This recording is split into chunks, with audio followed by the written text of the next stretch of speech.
Berarti Allah subhanahu wa ta'ala menggantungkan ketaatan kepadanya pada ketaatan pada makhluk.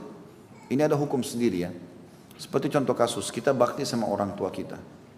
Ibu-ibu sekarang bakti atau patuh sama suaminya. Anak-anak pada orang tua tadi saya bilang. Nah ini teman-teman harus kita fahami poin penting. Ini sebenarnya masalahnya sensitif sekali untuk membedakannya.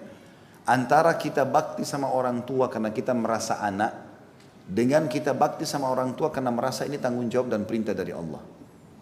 Yang pertama itu karena masalah perasaan saja. Oh ini orang tua saya, ibu saya, ayah saya bakti.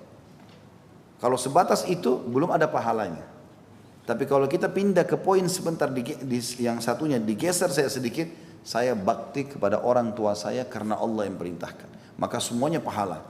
Karena bedanya adalah kalau yang pertama ini karena manusia kita bisa mengikuti perasaan kita. Kapan orang tua kita tuh baik sama kita, kita bakti sama dia. Kapan orang tua kita kasar atau membuang kita dari kecil, kita tidak akan bakti. Tapi kalau digeser tadi kepada bakti karena Allah subhanahu wa ta'ala, maka dalam keadaan apapun kita akan bakti. Mau kita ditinggal dari kecil, kita ketemu nanti sudah dewasa sama orang tua kita, tetap kita akan bakti sama dia.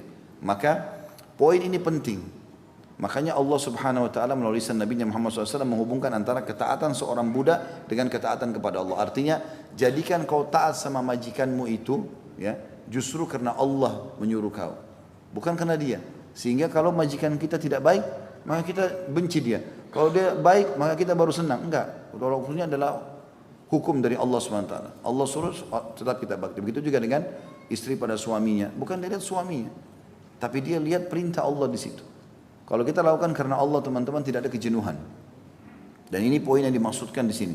Siapa yang mentaati orang yang telah Allah perintahkan untuk ditaati, pemimpin negara misalnya tadi, suami bagi istri, orang tua bagi anak-anak, majikan tadi bagi budak ini, karena Allah maka dihitung dia sudah taat kepada Allah. Artinya dicatat pahala ibadah ya. Jadi kalau ibu-ibu niat dari awal memang mau bakti sama suaminya karena Allah, maka selama hidupnya maka dia akan dicatat pahala. Karena dia seperti orang yang terus menunggu instruksi apa dari suami yang saya akan jalankan.